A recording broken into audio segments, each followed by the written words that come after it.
Olá, seja muito bem-vindo à Escola Bíblica Discipuladora da Primeira Igreja Batista de Campo Grande. É uma alegria receber você para essa primeira aula do nosso novo ciclo de estudos do Currículo Convicção. Hoje e pelas próximas 4 semanas estudaremos quem é o Espírito Santo. Primeiramente, eu quero apresentar para você a nossa disciplina para que você conheça um pouco mais sobre o que vamos tratar aqui nesses próximos dias, nessas próximas semanas. O nome da nossa disciplina é Quem é o Espírito Santo? Então, o que vamos estudar? Estudaremos sobre o Espírito Santo.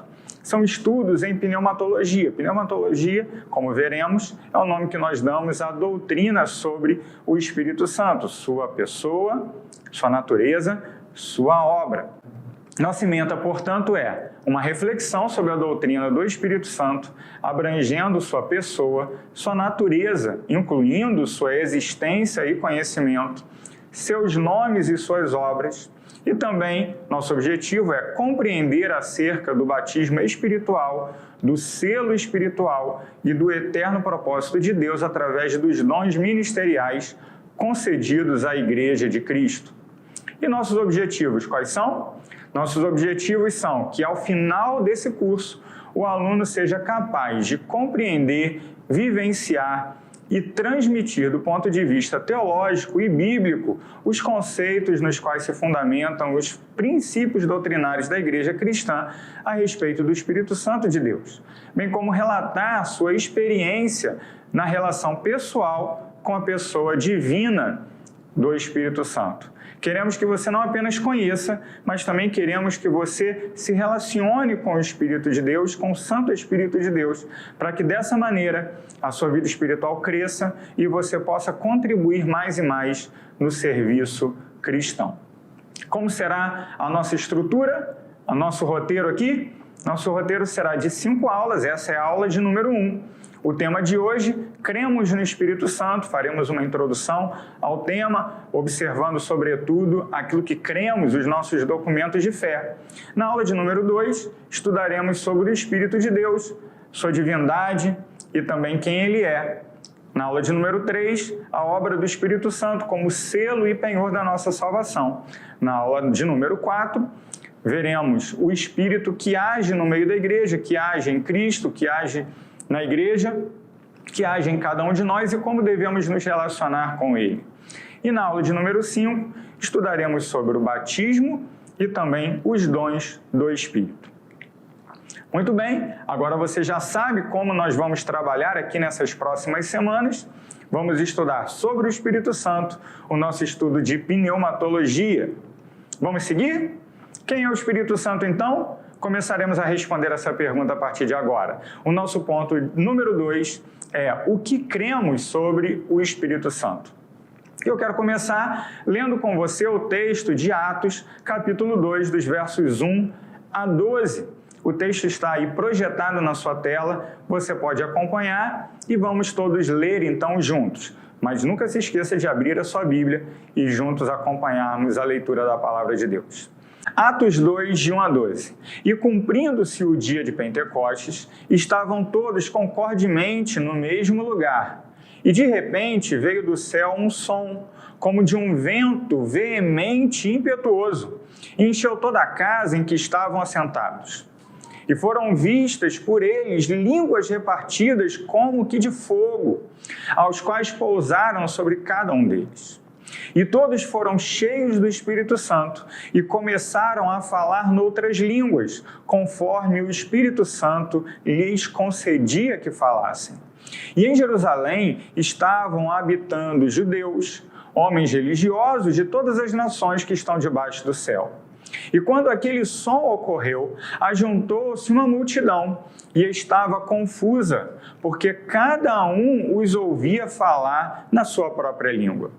E todos pasmavam e se maravilhavam, dizendo uns aos outros: pois que? Não são galileus todos esses homens que estão falando? Como, pois, os ouvimos, cada um, na nossa própria língua em que somos nascidos? Partos e medos, elamitas e os que habitam na Mesopotâmia, Judéia, Capadócia, Ponto e Ásia, e Frígia e Panfilha, Egito e partes da Líbia, junto a Cirene, e forasteiros romanos, tanto judeus como prosélitos, cretenses e árabes, todos nós temos ouvido em nossas próprias línguas falar das grandezas de Deus. E todos se maravilhavam e estavam suspensos, dizendo uns para os outros: que quer isto dizer? Esta última pergunta é muito relevante, afinal de contas, ao testemunhar a primeira grande ação do Espírito Santo agora como igreja cristã, no momento em que a igreja nasce, no dia de Pentecoste, aqueles que testemunharam essa ação de Deus questionaram: o que isso quer dizer? O que isso significa? Quem é este que está movendo todas as coisas? Eles não podiam ver, mas podiam observar os efeitos da ação do Espírito Santo entre os apóstolos, entre os discípulos de Jesus, ali no dia de Pentecostes. Até hoje, a nossa pergunta é: que quer isto dizer? Começamos com essa pergunta, mas devemos avançar para alguma resposta. Ao perguntar quem é Deus, como Deus age, quem é o Espírito Santo, afinal de contas, o Espírito é Deus, nós devemos aprofundar um pouco mais o nosso estudo. Por isso, começamos hoje a ver a doutrina do Espírito Santo. Há muitas informações que circulam nas igrejas evangélicas hoje. A pergunta é: essas informações são confiáveis? Aquilo que ouvimos que uma pessoa teve enquanto experiência, como algo que viu ou ouviu, e que muitas vezes é atribuído ao Espírito Santo, isso deve ser a base da formação da nossa doutrina, do nosso entendimento sobre quem o Espírito Santo é? Devemos fazer teologia fundamentada na experiência? Será que esse é o melhor caminho? O que nós devemos pensar sobre o Espírito Santo? Onde devemos buscar informações corretas e confiáveis sobre o Espírito Santo? Neste estudo, então, nós vamos começar observando o que a declaração doutrinária da Convenção Batista Brasileira diz sobre o Espírito Santo. Veja que nós não estamos substituindo de forma alguma a Bíblia pela declaração doutrinária. Mas a grande questão é que, através desse documento de fé, nós podemos resumir aquilo que cremos e podemos afirmar de uma forma organizada, de uma forma sistematizada, qual é a nossa doutrina sobre o Espírito Santo. Uma outra observação importante é que nós poderíamos ver muitas outras coisas sobre Deus, sobre Cristo, sobre o Espírito, em outros documentos de fé que foram escritos ou em outros materiais doutrinários. Existem muitos livros, muitos materiais de ótima qualidade à nossa disposição. Por que escolhemos, então, a declaração doutrinária?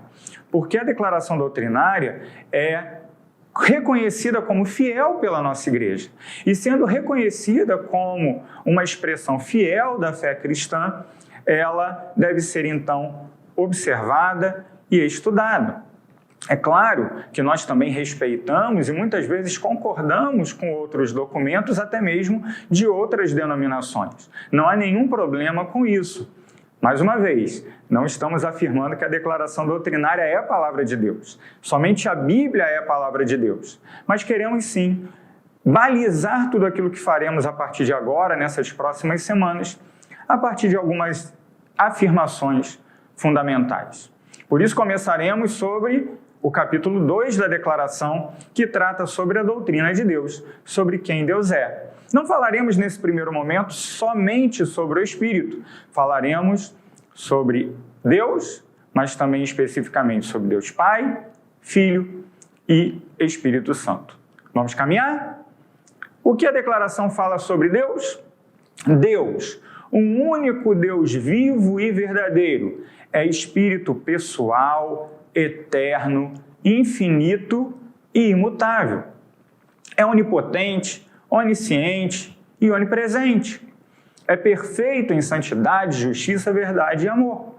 Ele é o Criador, sustentador, redentor, juiz e Senhor da história do universo, que governa pelo seu poder, dispondo de todas as coisas de acordo com o seu eterno propósito e graça. Deus é infinito em santidade e em todas as demais perfeições. Por isso, a Ele devemos todo amor, culto e obediência. Em sua triunidade, o eterno Deus se revela como Pai, Filho e Espírito Santo, pessoas distintas, mas sem divisão em sua essência. Muito bem. Nesse primeiro momento, nesse primeiro parágrafo, lemos o que a Declaração da Convenção Batista Brasileira diz sobre quem Deus é. Algumas observações são importantes, porque vão nos ajudar a entender melhor sobre o Espírito de Deus. Ao ler essa primeira frase, esse primeiro parágrafo, a gente vai perceber a dificuldade que existe em se definir Deus. Afinal de contas, Deus está muito além de nós e da criação. Deus ele não se mistura com a sua criatura, com a sua criação, ele transcende a sua criação. Ele está muito além daquilo que somos e, consequentemente, daquilo que nós podemos compreender ou entender. Por isso, ao tentar explicar sobre quem Deus é, nós necessariamente precisamos voltar à palavra de Deus e identificar ali atributos. O que são atributos? Características reveladas da Bíblia Sagrada acerca de quem Deus é. Isso a gente percebe nas declarações, nas afirmações do documento de fé. Perceba, por exemplo, Deus é Espírito. Porque Deus é Espírito, importa que seus verdadeiros adoradores o adorem em espírito e em verdade. Deus é infinito. Deus não está limitado, não está restrito, não está aprisionado a absolutamente nada. Ele é infinito, tanto da perspectiva do seu poder, das suas perfeições, como também do tempo e do espaço. Deus é imutável. Deus ele não muda. Sua natureza ela é permanente, perene. Deus é onipotente, onisciente, onipresente, por aí vai. Deus tudo pode, tudo sabe, e Ele se faz presente em todos os lugares. As perfeições de Deus, portanto, estão reveladas na Bíblia Sagrada, e ali nós podemos aprender, de fato, quem Deus é. E aprendendo quem Deus é, a partir daquilo que Ele revela sobre sua própria natureza, nós podemos, então, resumir isso numa frase como essa. Essa frase é completa? Sem dúvida alguma, não. É importante dizermos isso. Nós não viemos aqui para colocar Deus numa caixinha, né? Ou para formatar Deus dentro dos nossos padrões teológicos. Deus está muito além daquilo que podemos compreender. Contudo, absolutamente todas as informações presentes na Escritura Sagrada, na Bíblia Sagrada, sobre quem Deus é, são verdadeiras e devem ser compreendidas e cridas pelo povo de Deus. A última afirmação dessa frase, ela é muito interessante. Ela fala da trindade, ou da triunidade. Sim, simultaneamente a Bíblia Sagrada nos revela que Deus é um único Deus, mas que também Ele subsiste em três pessoas. Essas pessoas, como acabamos de ler, são distintas. Elas não se misturam. O Pai não é o Filho não é o Espírito não é o Pai. Contudo, as três pessoas divinas são um único Deus e desfrutam de uma única essência. A mesma essência do Pai é a do Filho, que é a do Espírito. Devemos crer nisso. Afinal de contas, não há uma pessoa divina inferior à outra. Todos eles, Pai, Filho e Espírito Santo, desfrutam e possuem a mesma essência, a mesma divindade. Um único Deus em três pessoas. Talvez você já tenha estudado em outros momentos sobre Deus Pai, Deus Filho e Deus Espírito Santo, observando então a relação que existe entre as três pessoas divinas. Mas vale a pena a gente relembrar um pouquinho o papel e a revelação bíblica sobre cada uma das três pessoas. E faremos isso ainda com os nossos documentos de fé. Por isso, vamos para o ponto 4, Deus Pai. O que a Declaração de Fé da Convenção Batista Brasileira fala sobre Deus Pai? Deus, como Criador, manifesta disposição paternal para com todos os homens. Historicamente, ele se revelou primeiro como Pai ao povo de Israel, que escolheu consoante os propósitos de sua graça. Ele é Pai de nosso Senhor Jesus Cristo, a quem enviou a este mundo para salvar os pecadores e deles fazer filhos por adoção. Aqueles que aceitam a Jesus Cristo e nele creem são feitos filhos de Deus, nascidos pelo seu Espírito, e assim passam a tê-lo como Pai Celestial, dele recebendo proteção e disciplina. Sim, Deus se revela como Pai. Vemos que Deus Pai, ele é o Criador que fez todas as coisas por intermédio do Filho e do Espírito. Vemos que ele se revela também a nós como Pai. E em Cristo Jesus, ele nos faz seus filhos. Aquele que conhece a Deus por meio de Cristo Jesus, esse pode, de fato, dizer: eu sou filho de Deus. O Pai de Jesus é também o meu Pai. O Pai do Cristo, morto e ressurreto, do Filho de Deus, do Deus homem, ele também é o meu Pai. É muito interessante a gente perceber isso, por exemplo, quando lemos as palavras do apóstolo Paulo ali em Romanos, no capítulo 8. Porquanto aos que de antemão conheceu, também os predestinou para serem conformes à imagem do seu Filho. Por quê? Qual o propósito disso? O verso de número 29 prossegue e termina assim: a fim de que ele seja o primogênito entre muitos irmãos. Jesus é nosso irmão mais velho. E se somos irmãos de Jesus nesse sentido, temos o mesmo Pai que ele. Somos filhos por adoção de Deus Pai, o nosso Pai celestial. E como nosso Pai, o Senhor, ele nos protege, ele nos guarda, porque somos família dele, mas ele também nos disciplina e nos orienta. Tudo isso é importante dizermos aqui, porque afinal de contas há uma relação entre o Pai e o Espírito. Vamos prosseguir? Vamos falar um pouquinho também sobre Deus Filho, e aí chegamos no nosso ponto de número 5. A declaração fala sobre o Filho. Jesus Cristo, um em essência com o Pai, é o eterno Filho de Deus. Nele, por ele e para ele foram criadas todas as coisas. Na plenitude dos tempos, ele se fez carne na pessoa real e histórica de Jesus Cristo, gerado ou gerada pelo Espírito Santo e nascido da Virgem Maria, sendo em sua pessoa verdadeiro Deus e verdadeiro homem. Jesus é a imagem expressa do seu Pai, a revelação suprema de Deus ao homem. Ele honrou e cumpriu plenamente a lei divina e revelou e obedeceu toda a vontade de Deus. Identificou-se perfeitamente com os homens, sofrendo castigo e expiando a culpa de nossos pecados, conquanto ele mesmo não tivesse pecado. Para salvar-nos do pecado, morreu na cruz, foi sepultado e ao terceiro dia ressurgiu dentre os mortos e depois de aparecer muitas vezes a seus discípulos, ascendeu aos céus, onde à destra do Pai exerce o seu eterno sumo sacerdócio. Jesus Cristo é o único mediador entre Deus e os homens e o único e suficiente Salvador e Senhor. Pelo seu Espírito, ele está presente e habita no coração de cada crente na igreja. Ele voltará, visivelmente, a este mundo em grande poder e glória para julgar os homens e consumar sua obra redentora. Cristo, verdadeiro Deus, verdadeiro homem. O mistério da encarnação, a realidade que a divindade tocou a humanidade.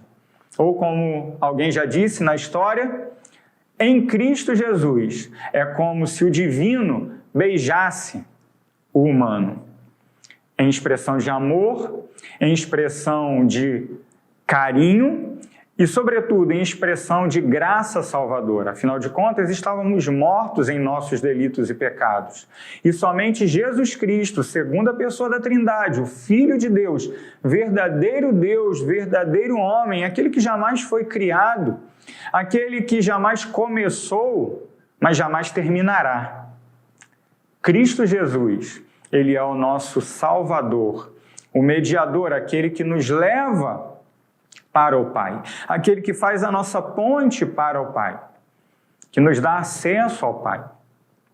Contudo, conforme sabemos e já ouvimos em outros lugares, provavelmente isso é apenas para você relembrar, chegamos ao final na obra do Espírito. E por que é importante falarmos do Pai e do Filho? Porque a Bíblia nos diz que o Espírito Santo de Deus, ele procede do Pai e do Filho. O que significa dizer que o Filho procede do Pai e do Filho? Quer dizer que o Espírito, então, ele foi criado, ele foi gerado, ou ele emana como uma energia do Pai e do Filho? Não é isso. Quer dizer que no relacionamento de Deus com os homens, o Espírito é aquele que vem enviado do Pai, também enviado do Filho, para confirmar no nosso coração e para falar para as pessoas, de modo geral, sobre aquilo que Jesus Cristo fez. Jesus Cristo é o nosso Salvador. É através do seu sacrifício e da ação dele na nossa vida, do seu sangue que nos purifica de todo pecado, que nós podemos verdadeiramente nos encontrar livres da condenação que era nossa e que de fato pertencia a nós. Devemos nos lembrar, sim, de quem Jesus é e aquilo que ele veio fazer. E quem nos lembra disso? O Espírito. Que a declaração doutrinária, então, nos ensina sobre o Espírito Santo? O Espírito Santo, um em essência com o Pai e com o Filho, é pessoa divina. É o Espírito da verdade. Atuou na criação do mundo e inspirou os homens a escreverem as Sagradas Escrituras. Ele ilumina os homens e os capacita a compreenderem a verdade divina. No dia de Pentecostes, em cumprimento final da profecia e das promessas quanto à descida do Espírito Santo, ele se manifestou de maneira singular. Quando os primeiros discípulos foram batizados no Espírito, passando a fazer parte do corpo de Cristo, que é a Igreja. Suas outras manifestações, constantes no livro dos Atos dos Apóstolos, confirmam a evidência de universalidade do dom do Espírito Santo a todos os que creem em Cristo. O recebimento do Espírito Santo sempre ocorre quando os pecadores se convertem a Jesus Cristo, que os integra, regenerados pelo Espírito, à Igreja. Ele dá testemunho de Jesus Cristo e o glorifica. Convence o mundo do pecado, da justiça e do juízo. Opera a regeneração do pecador perdido. Sela o crente para o dia da redenção final. Habita no crente. Guia-o em toda a verdade. Capacita-o a obedecer à vontade de Deus. Distribui dons aos filhos de Deus para a edificação do corpo de Cristo e para a manifestação da Igreja no mundo. Sua plenitude e seu fruto na vida do crente constituem condições para uma vida cristã vitoriosa e testemunhante. Uma observação muito interessante é que lemos sobre o Pai, sobre o Filho e agora sobre o Espírito. Eu não sei se você percebeu, mas o parágrafo da declaração doutrinária mais extenso das três pessoas da Trindade é justamente sobre o Espírito Santo. Por que isso? Bom, alguns motivos podem ser levantados. Primeiro, porque a gente vive num momento onde se fala muito sobre o Espírito e muitas coisas são erradas são faladas sobre o Espírito. Muitas informações que não têm fundamento na Escritura. Muitas declarações que têm muito mais base na experiência pessoal de algumas pessoas, que algumas pessoas receberam, ou que algumas pessoas entendem que ou que algumas pessoas entendem que receberam do Espírito de Deus, algum tipo de manifestação, experiência ou qualquer outra coisa do tipo. E esse tipo de experiência pessoal muitas vezes é transformada em doutrina. Então esse é o primeiro motivo porque a nossa declaração se preocupa em definir com muita precisão e com riqueza de detalhes quem é o Espírito Santo e qual é a obra que ele desempenha. Mas há um segundo motivo também. E talvez esse seja o mais importante motivo pelo qual nós devemos sim falar sobre o Espírito Santo, conhecer o Espírito Santo, nos relacionar com ele e permitir que ele controle e molde toda a nossa vida. O Pai, ele se revela principalmente como Criador soberano, sustentador de todas as coisas. O Filho se revela principalmente na Escritura como sendo o nosso Salvador, o nosso Redentor, aquele que veio até nós, se fez carne como um de nós, morreu na cruz para nos salvar e ressuscitou ao terceiro dia para comprovar a sua vitória sobre a morte. Agora, é com o Espírito que a igreja se relaciona diariamente. É o Espírito que habita dentro de nós, é o Espírito quem nos capacita com dons, é o Espírito que nos batizou no dia da nossa conversão. Você percebe que tudo isso é descrito aí na declaração? Que tudo isso é explicado com bastante detalhes aí nesse texto da nossa fé batista? É interessante a gente perceber isso, queridos. Por quê? Porque, de fato, devemos respeitar, atentar, crer, confiar e, de fato, viver com base no poder do Espírito de Deus. Alguns dizem assim, os crentes ditos tradicionais, eles não acreditam no Espírito Santo, eles colocam o Espírito Santo em segundo plano. Nada disso, queridos. É o Espírito quem opera na igreja agora. Se nós pudéssemos dizer algo semelhante a que cada momento da história, em cada momento da economia da salvação, da operação da salvação no decorrer da história, uma pessoa divina se destaca ou ela tem uma operação mais direta com a humanidade, sem dúvida alguma devemos dizer que nessa época, na era da igreja, o Espírito Santo atua em nós. Alguns, inclusive, dizem que os Atos dos Apóstolos, o livro bíblico escrito por Lucas, ele deveria, na verdade, se chamar Atos do Espírito Santo. Por quê? Porque a partir do momento em que Cristo ele sobe aos céus, ele deixa uma responsabilidade com a igreja. A responsabilidade de se multiplicar, a responsabilidade de se espalhar, a responsabilidade de alcançar novas pessoas, novas nações, novos lugares com o Evangelho de Jesus Cristo. Mas conforme lemos ali na introdução do livro dos Atos, Jesus Cristo deixa muito claro que sem o Espírito Santo não é possível que a igreja exerça a sua missão.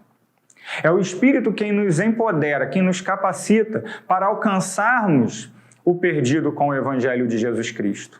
Mas o Espírito não vem para falar de si mesmo. Ele vem para apontar para a cruz. Por quê?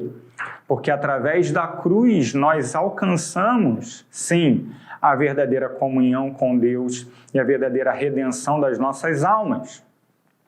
O que é dito por Jesus Cristo ao entregar a sua missão aos discípulos, conforme registrado no livro de Atos dos Apóstolos, por Lucas, Atos 1:8, mas recebereis poder ao descer sobre vós o Espírito Santo.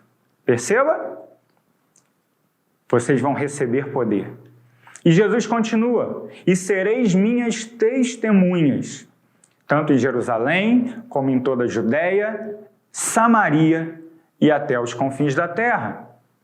Se queremos ser testemunhos de Jesus, se queremos plantar igrejas, se queremos evangelizar, se queremos ver o reino de Deus avançando na terra, nós devemos depender do Espírito de Deus.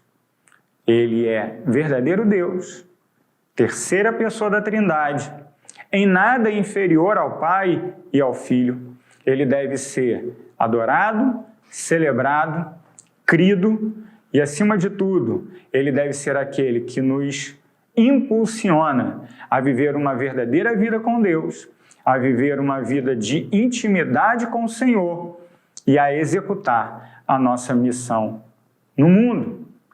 Esse é o Espírito Santo. Terminamos, então, nesse 6º ponto da nossa aula, com uma pergunta. Você já conhecia o que a declaração doutrinária ensina sobre Deus? Você já tinha ouvido falar, ou você já tinha lido em algum lugar, ou numa outra disciplina aqui na nossa escola bíblica, ou num curso que você tenha feito?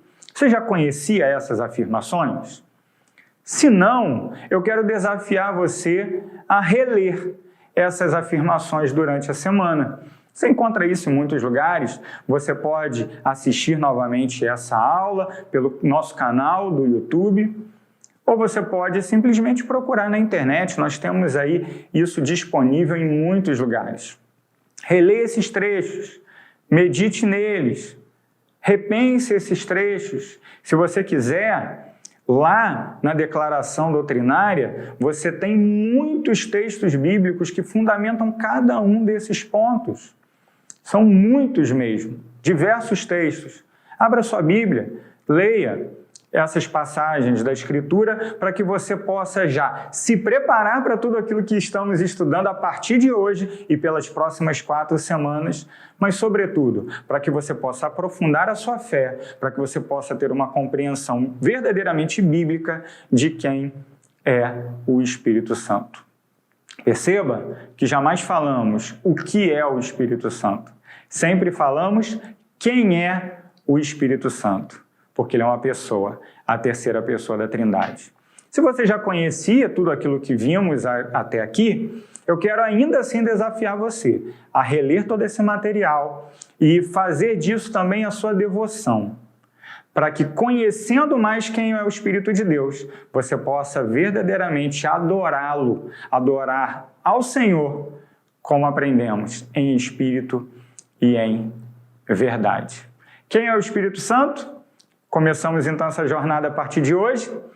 Nós esperamos você no domingo que vem. O vídeo está disponível no nosso canal do YouTube. Você pode vê-lo novamente, você pode recomendar ele também aos seus amigos e assim mais pessoas vão poder participar desse estudo. Nunca se esqueça mesmo, meu irmão, de curtir esse vídeo, de comentar, de compartilhar, e se você ainda não é inscrito no canal da Primeira Igreja Batista de Campo Grande, aperta aí embaixo, tem um botãozinho vermelho, inscreva-se hoje mesmo e ative o sininho para receber todas as notificações. Que o Senhor o abençoe e eu quero terminar essa aula com uma oração. Santo e bendito Deus, nós te louvamos. Louvamos porque o Senhor se faz presente dentro de nós. Sim, o Senhor habita em nós com o teu Santo Espírito. Espírito de Deus, nós te adoramos, te louvamos porque tu és verdadeiro Deus. E sendo Deus em nós, tu tens plantado na nossa vida o teu fruto. O Senhor tem nos dado a capacidade de andar no teu caminho. O Senhor tem também nos doado dons espirituais para que possamos te servir com as nossas vidas. Fortalece, portanto, a tua igreja, cada irmão querido que participou desta aula. Que o Senhor alimente a fé de cada um de nós. Essa é a nossa oração, em nome de Jesus. Amém.